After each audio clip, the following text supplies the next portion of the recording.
우리의 이 생활 풍습 가운데 여러 가지 잡다한 것이 있는데 그 중에 벽에 위에 앉지 마라 이런 말 들어보신 적 있으세요?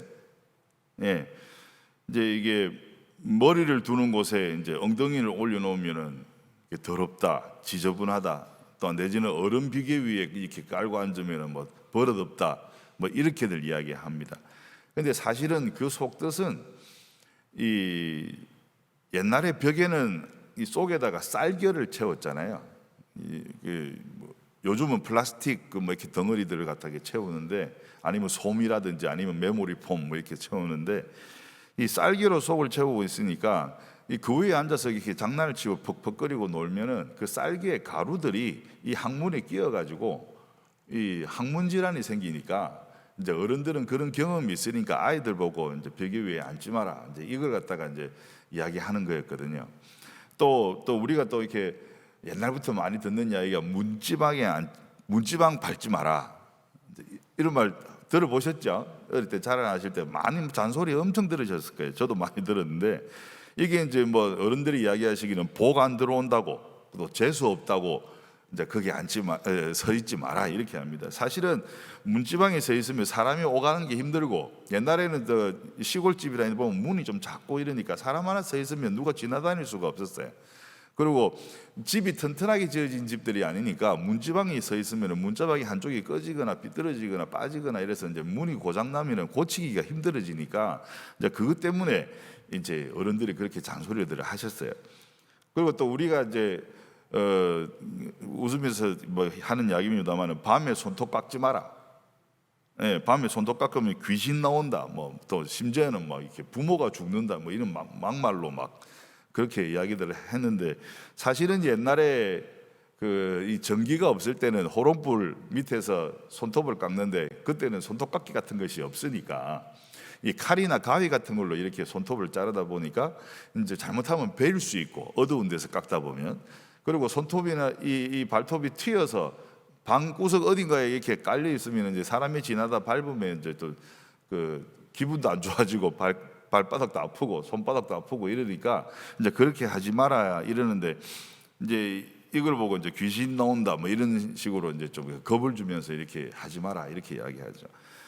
그래 또 이 비슷한 말 중에 밤에 휘파람 불지 마라 이런 말 하잖아요. 뱀 나온다고, 밤에 휘파람 불지 마라, 또 귀신 나온다고 또 이런 말도 하기도 하고. 사실은 이제 우리가 웃자고 하는 이야기입니다만은, 이 밖에서 누나 남친이 휘파람 불면 신호라 돼가지고 그거 듣고 나가서 이제 데이트 하려고 밤에 휘파람 부는 소리를 갖다가 이렇게 헷갈리지 말라고 이제 부르지 마라 이렇게 주로 누나들이 이제 동생들한테 그렇게 이야기들을 하는데, 웃자고 하는 말씀입니다만은 이런 것들이 보면은 좀 유교적인, 또 그리고 샤머니즘적인 미신적인 그런 사상을 이용해서 이 중요하지 않으니까 그냥 소홀하게 지나갈 수 있는 이런 일들, 하지만 생활에서는 꼭 지켜줘야 될 그런 일들에 대해서 이 어른들이 아이들에게 좋은 습관을 주기 위해서 이렇게 만들어낸 말들입니다. 근데 아이들은 영문도 모르니까 그걸 이렇게 맹목적으로 믿게 되고, 그것이 좀 이렇게 각인되고 세뇌가 돼서 진짜 귀신 나오는 줄 알고, 또 부모가 빨리 죽는 줄 알고, 근데 그런 것들이 이제 어려서부터 우리에게 이제 미신적으로 이렇게 저희들이 기억에 남아 있습니다. 이러한 비슷한 이야기들이 이제 우리의 성경의 말씀에도 묵상하다 보면 이게 그렇게 중요한가라는 그런 생각이 드는 것들이 꽤 있습니다. 오늘 본문 말씀에서도 그렇고, 특히 레위기 쪽에 나와 있는 이 정결함, 성결함을 이야기해서 이제 거룩함으로 접근시키기 위한 하나님 말씀들 중에 아주 사소한 것들에 대해서 우리가 이렇게 등한시할 수 있으니까 하나님께서 이렇게 여러 가지 속뜻을 안에다 품어 놓으시고, 이렇게 지키지 않으면 죽을 것이다 이렇게 이야기하시는 그런 대목들이 많이 나옵니다. 이제 이런 대목들은 우리가 그냥 액면 그대로 이해할 것이 아니라, 이제 시대가 다르기 때문에, 그때 당시와 지금은 시대가 다르기 때문에 이 가치관의 차이도 있었고, 또 이해를 시키기 위한 방법의 그런 차이도 있었습니다. 그래서 이 하나님의 깊은 뜻을 이 여러 가지 사건 속에 숨겨 놓으셨기 때문에 우리가 그걸 발견하려면 조금 더 깊이 생각해 볼 필요가 있습니다. 그래서 우리는 말씀을 볼 때 시대에 맞게, 지금의 시대에 맞게 적용하고 그 속에 하나님의 뜻이 어떤 뜻이 숨어져 있는지를 우리가 헤아려 보아야 할 필요가 있습니다. 지금 살펴보고 있는 내용기 속에는 하나님의 명령하신 경건과 정결을 통한 이 거룩의 이야기가 많이 기록되어 있다고 했습니다.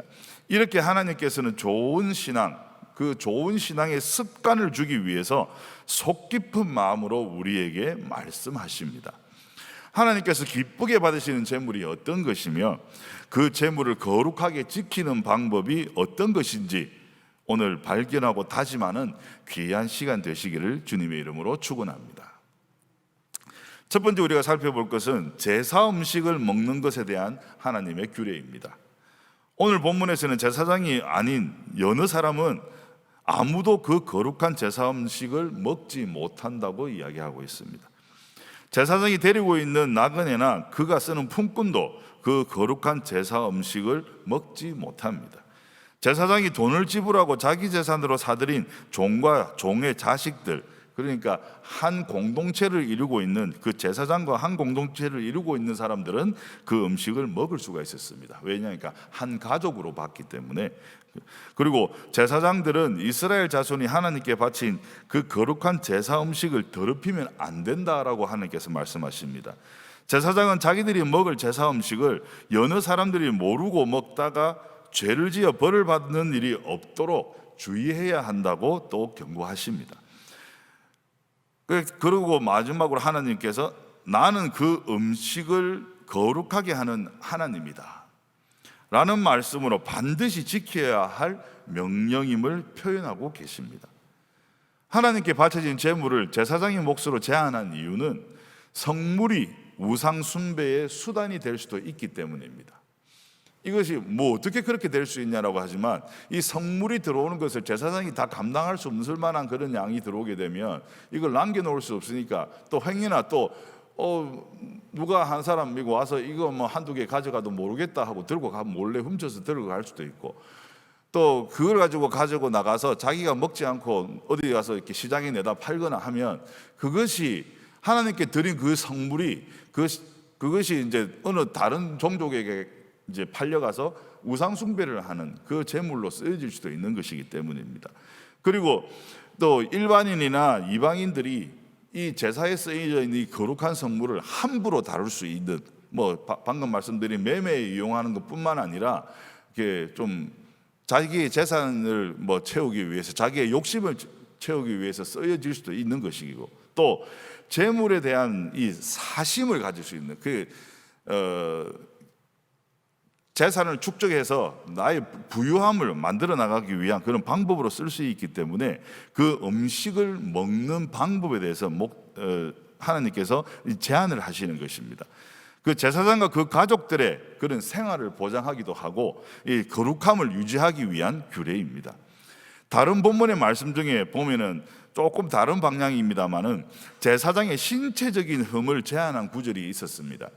이것은 제사장의 일이 이 짐승의 그런 피를 받고 또 짐승을 죽여서 제단 위에 올리고 또 그것을 또 나누고 하는 그 일이 쉬운 일은 아니었습니다. 그래서 신체적으로 건강한 사람이라야 그 직분을 감당할 수 있었기 때문에 그만큼 힘든 일이었기 때문에 이 흠 없는 사람을 이제 제사장으로 세워야 한다. 신체적으로 흠 없는 사람을 제사장으로 세워야 한다고 이렇게 하나님께서 그 숨은 뜻을 가지고 이렇게 제안을 하신 것입니다.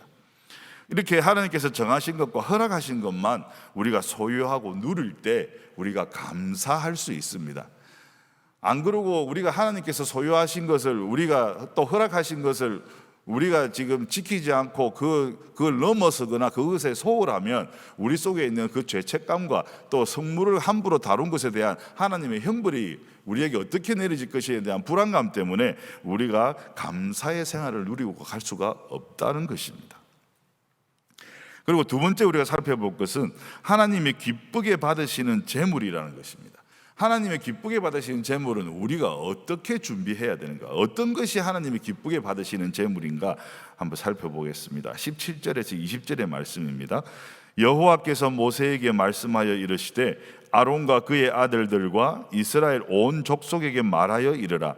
이스라엘 자손이나 그 중에 거류하는 자가 서원 제물이나 자원 제물로 번제와 더불어 여호와께 예물로 드리려거든 기쁘게 받으심이 되도록 소나 양이나 염소의 흠 없는 수컷으로 드릴지니 흠 있는 것은 무엇이나 너희가 드리지 말 것은 그것이 기쁘게 받으심이 되지 못할 것임이니라. 하나님께서 모세에게 하신 말씀입니다. 너는 아론과 그의 아들들과 온 이스라엘 자손에게 말하여라. 명령을 하셨습니다. 이스라엘 집안에 속한 사람이나 이스라엘 사람과 함께 사는 자가 제물을 바치고자 할 때 어떤 이유에서든지 하나님께서 즐거이 받으시도록 소나 양이나 염소 가운데 수컷으로 흠이 없는 것을 바쳐야 한다. 너희는 어떤 것이든지 흠이 있는 것은 기쁘게 받지 않으실 것이다. 눈이 먼 것이나 다리를 저는 것이나 어떤 부위가 잘린 것이나 고름을 흘리는 것이나 옴이 난 것이나 종기가 난 것을 사용해서는 안 된다 하십니다. 그러니까 눈에 보이는 육신의 온전함을 요구하시므로 우리의 성결을 강조하시고 그 성결을 유지하기 위한 마음도 원하시는 것입니다. 이게 짐승을 우리가 하나하나 꼼꼼하게 살펴보는 그 과정, 그 수고가 하나님의 마음을 기쁘시게 할 수 있다는 것입니다. 아무 것이나 대충 한 마리 그냥 보기에 멀쩡해 보이는 것 가져와서 하나님께 드리는 것이 아니라 꼼꼼히 하나님께서 제안하신 그 상황들을 체크하고 그 상황을 정확하게 보고 하나님께 드릴 때 그 마음을 받으신다는 것입니다. 서원한 것을 갚는 제사에, 그러니까 자기가 자원해서 하나님께 드리는 그 제물이 아니라 하나님으로부터 뭔가 우리가 명령을 받았거나 요청을 하거나 감사를 하거나 하는 그 제물, 서원의 제물을 드릴 때에 온전하지 못한 제물을 쓰면 하나님께 즐거이 받지 않으신다고 하십니다. 더욱이 하나님께 바친 후에 이웃과 나눠 먹는 화목 제물은 온전해야 한다고 강조하고 계십니다. 이것은 하나님과 이웃을 향한 온전한 마음이기도 합니다. 왜? 나눠 먹을 것이기 때문입니다. 그리고 소나 양이나 염소의 흠 없는 수컷으로 하라 이렇게 말씀하십니다. 흠 없는 수컷, 우리가 왜 하필이면 수컷일까? 물론 수컷에 대한 이렇게 뭔가 우월이라 이런 것들이 있을 수도 있습니다만은 암컷을 바치는 것보다 수컷을 바치는 것이 인간에게는 이롭습니다. 왜? 암컷은 번식을 하는 것이고 수컷은 씨를 가지고 있는 것이기 때문에 번식하는 짐승이 인간에게는 더 이롭지 않습니까? 이게 계속 이렇게 번식해서 이 수를 늘려갈 수 있기 때문에 그러한 배려까지도 하나님께서 하고 계신 것입니다. 그리고 26절에서 30절의 말씀을 보겠습니다. 여호와께서 모세에게 말씀하여 이르시되 수소나 양이나 염소나 나거든 이래 동안 그것의 의미와 같이 있게 하라. 여덟째 날 이후로는 여호와께 화제로 예물을 드리면 기쁘게 받으심이 되리라. 암소나 암양을 막론하고 어미와 새끼를 같은 날에 잡지 말지니라. 너희가 여호와께 감사 제물을 드리려거든 너희가 기쁘게 받으심이 되도록 드릴지며 그 제물은 그날에 먹고 이튿날까지 두지 말라. 나는 여호와이니라. 하나님께서 모세에게 말씀하셨습니다. 소나 양이나 염소나 태어나면 이래 동안은 그 어미 품에 그대로 두라. 여덟째 되는 날부터는 그것을 화목제물로 삼아 바칠 수 있는데 그것을 즐거이 받을 것이다. 모든 제사에 따르는 희생에 대한 존중의 마음을 이야기하고 계십니다. 어린 염소, 어린 양의 그 난지 7일도 안 된 그 양을 잡을 때 그 양에 대한 최소한의 그 희생의 가치를 존중해 주라는 것입니다. 그리고 그 양을 잡는다는 그 잔인함이 부모와 새끼가 어느 정도의 시간이 지나고 새끼가 태어나서 바로 멀쩡한 모습이 나타나지는 않지 않습니까?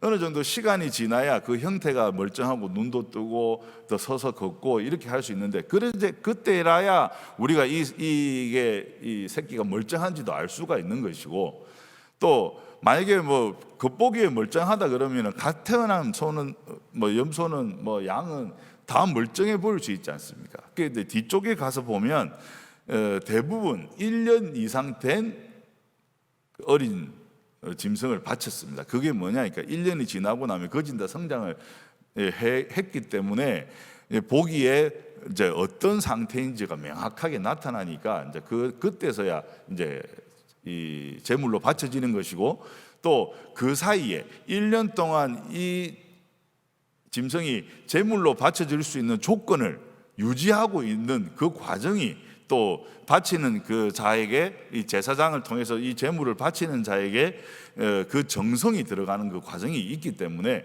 더 귀한 제물이 되기 때문일 것입니다.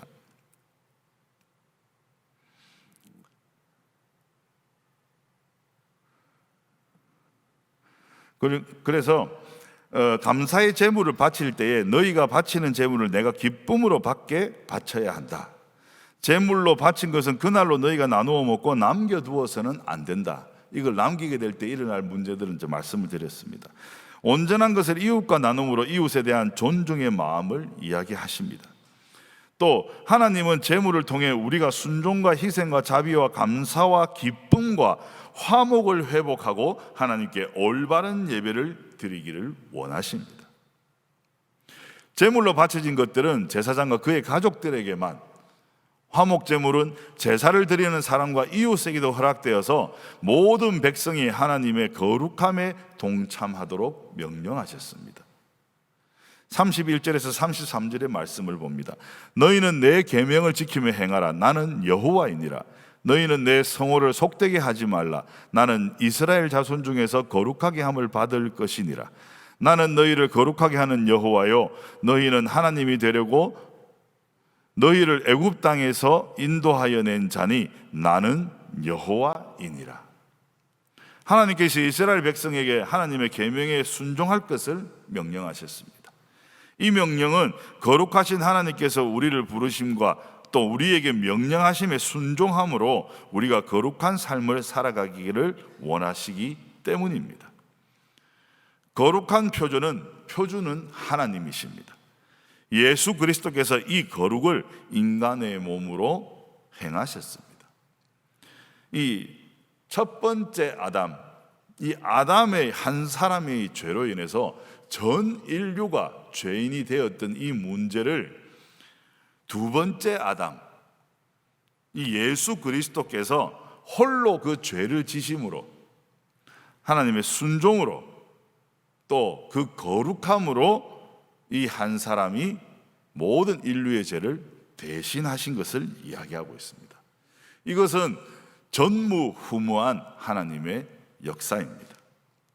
하나님께서 허락하신 것만 누리고 하나님께서 기뻐하신 것을 드리며 주의 거룩함을 닮아가는, 그리스도와 동행하는, 그리스도를 쫓아가는 하나님의 백성 되시기를 주님의 이름으로 축원합니다. 함께 기도하시겠습니다. 하나님, 우리가 순종과 희생과 또 자비와 감사와 기쁨과 화목을 회복하고 하나님께 올바른 예배를 드릴 수 있는 길을 열어주심에 감사를 드립니다. 이 거룩한 표준이 하나님이신 것을 저희들의 마음속에 새기게 하시고, 이 거룩은 예수 그리스도 안에 존재함을 깨닫게 하시며 그리스도와 동행함으로 하나님께서 허락하신 것만 누리고 하나님께서 기뻐하시는 것을 드리며 주의 거룩함을 닮아가게 하옵소서. 예수님의 거룩하신 이름으로 기도드리옵나이다. 아멘.